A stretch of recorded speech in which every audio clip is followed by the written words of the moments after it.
নমস্কার বন্ধুরা, তনয়া কিচেনে আপনাদেরকে আরো একবার স্বাগত জানাই। আজ আমি আবার চলে এসেছি আপনাদের কাছে অন্য একটা রেসিপি নিয়ে।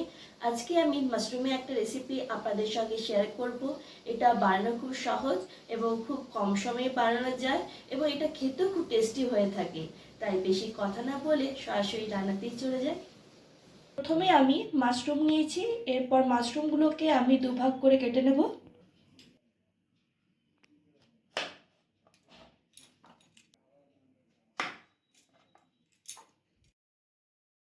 এরপর আমি এখানে একটা বড় সাইজের ক্যাপসিকাম আর দুটো মিডিয়াম সাইজের টমেটো নিয়েছি।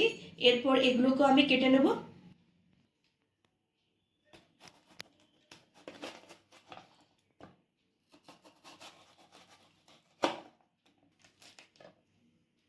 ক্যাপসিকামগুলো আমি এরকম সাইজ করে কেটে নেব।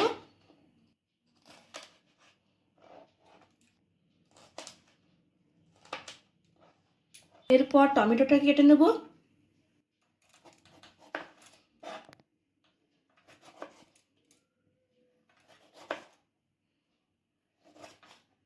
টমেটোটাকেও আমি এরকম সাইজ করে কেটে নিলাম। এরপর একটা পাত্রে আমি ছোট কাপে 2 কাপের মতো দই দিচ্ছি।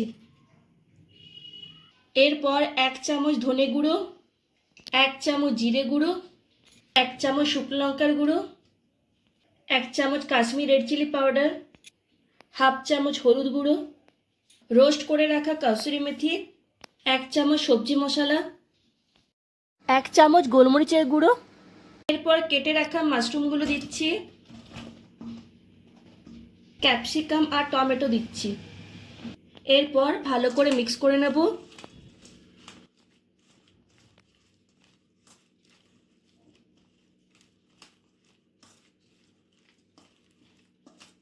এরপর আমি এখানে স্বাদ মতো নুন দিয়ে দিচ্ছি। এরপর আবার ভালো করে ম্যারিনেট করে নেব।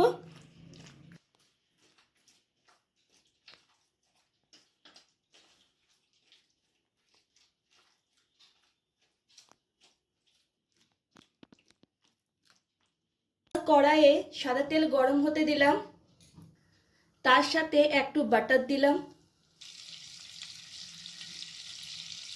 এরপর আমি এখানে হাফ চামচ গোটা জিরে ফোড়ন দিলাম। তারপর দিয়ে দিচ্ছি মিহি করে কেটে রাখা পেঁয়াজ কুচি। আমি এখানে পেঁয়াজটাকে ভালো করে ভেজে নেব।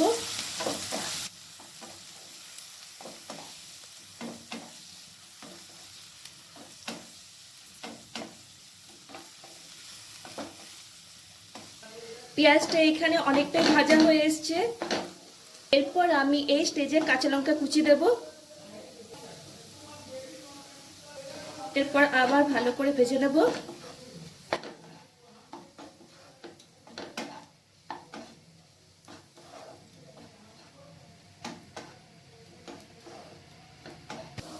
এরপর আমি এখানে 2 চামচের মতো আদা আর রসুনের পেস্ট দেব। আদা আর রসুনের পেস্টটাকে ভালো করে ভেজে নেব।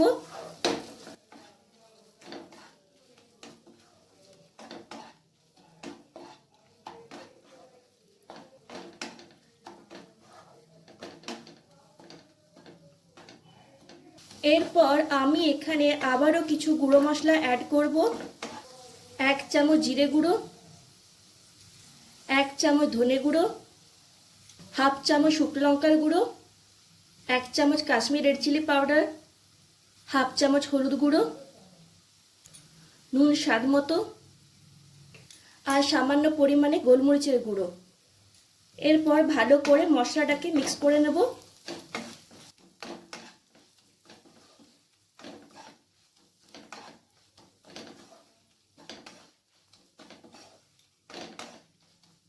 এরপর আমি এখানে দিয়ে দিচ্ছি টমেটো পিউরি। এখানে আমি দুটো মিডিয়াম সাইজের টমেটো মিক্সিতে পেস্ট করে নিয়েছি। এরপর আবার ভালো করে মিক্স করে নেব।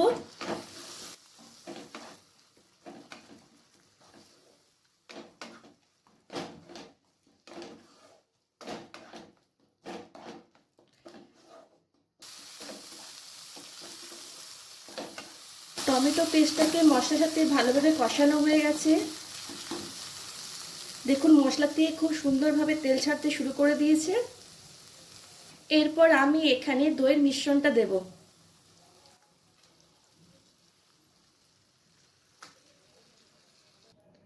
এরপর আবারও ভালো করে মিক্স করে নেব।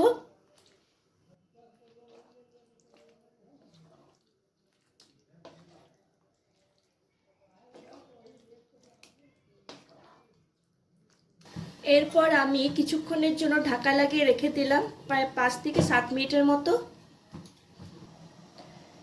কিছুক্ষণ পর ফিরে এলাম। দেখুন কালারটা কি সুন্দর এসছে আর অপূর্ব একটা স্মেল এসছে।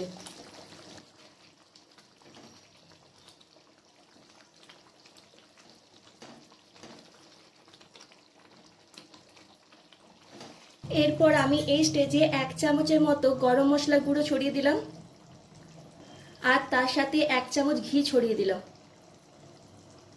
এরপর একটু মিক্স করে নেব।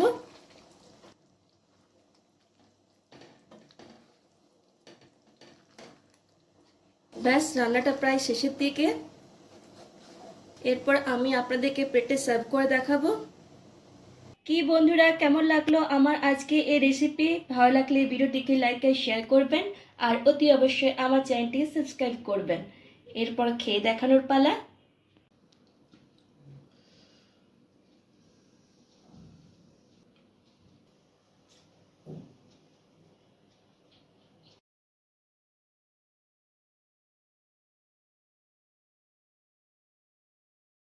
খেতে অসাধারণ হয়েছে।